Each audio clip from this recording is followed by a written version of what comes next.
செம்ம டேஸ்ட்டாக தோசைக்கல்லில் ஒட்டாத மாதிரி மீன் வறுவல் எப்படி பண்ணுறது பார்த்துடலாங்களா? நான் வீட்டு மிளகாத்தூள் எடுத்திருக்கேன், தேவையான அளவு போட்டுக்கிறேன். நீங்கள் எந்த மிளகாத்தூள் யூஸ் பண்ணீங்களோ அது நீங்கள் அது காரத்துக்கு ஏற்ற மாதிரி நீங்கள் யூஸ் பண்ணிக்கோங்க. மஞ்சப்பொடி போட்டிருக்கேன், அதுக்கு தேவையான அளவு உப்பு போட்டிருக்கேன். அது கூடவே கொஞ்சம் இஞ்சி பூண்டு பச்சை மிளகாய் அரைச்சி வச்சுருக்கேன். ரொம்ப பேஸ்ட்டாக அரைக்க வேணாம், கொஞ்சம் கோர்ஸாக அரைச்சிக்கோங்க.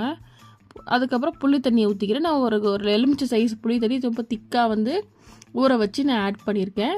கொஞ்சம் தண்ணி வேணும்னா ஆட் பண்ணிக்கோங்க, உங்களுக்கு அந்த மேரினேட் பண்ணுற அளவுக்கு கன்சிஸ்டன்சி வர வரைக்கும்.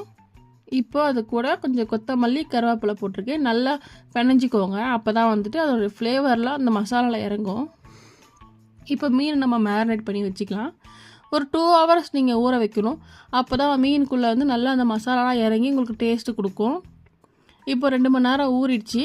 இப்போ நம்ம தோசை தவாவில் எண்ணெய் ஊற்றிக்கலாம். எண்ணெய் ஊற்றினதுக்கப்புறமா கருவேப்பிலை போட்டுக்கோங்க. அதோட ஃப்ளேவரும் கருவேப்பிலோட ஃப்ளேவர் உங்களுக்கு எண்ணெயில் இறங்கும், அப்போ இன்னும் நல்லா டேஸ்ட்டாக இருக்கும்.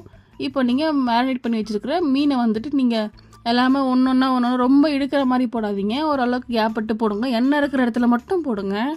சைட்லலாம் போட்டிங்கன்னா தோசை தவாலெல்லாம் ஒட்ட ஆரம்பிச்சிடும். ரொம்ப அப்பப்போ திருப்பி போட்டுகிட்டே இருக்காதீங்க. ஒரு 2 நிமிஷம் ஒரு பக்கம், 2 நிமிஷம் ஒரு பக்கம், அந்த மாதிரி போடுங்க. டிஸ்டர்ப் பண்ணாமல் திருப்பி போட்டிங்கன்னா உங்களுக்கு இப்போ சூப்பரான சுவையான மீன் வறுவல் ரெடி ஆயிரும்.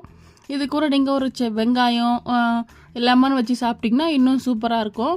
உங்களுக்கு இந்த வீடியோ பிடிச்சிருந்துன்னா சப்ஸ்கிரைப் பண்ணுங்கள், லைக் பண்ணுங்கள். நிறைய பேர் சப்ஸ்கிரைப் பண்ணாமல் நம்ம வீடியோஸ்லாம் பார்க்குறீங்க. நீங்கள் சப்ஸ்கிரைப் பண்ணிங்கன்னா தான் எனக்கும் வீடியோஸ்லாம் போடுறதுக்கு கொஞ்சம் மோட்டிவேஷனாக இருக்கும். தேங்க்யூ ஃப்ரெண்ட்ஸ், பாய். செஞ்சு பார்த்துட்டு எப்படி இருக்குன்னு சொல்லுங்கள்.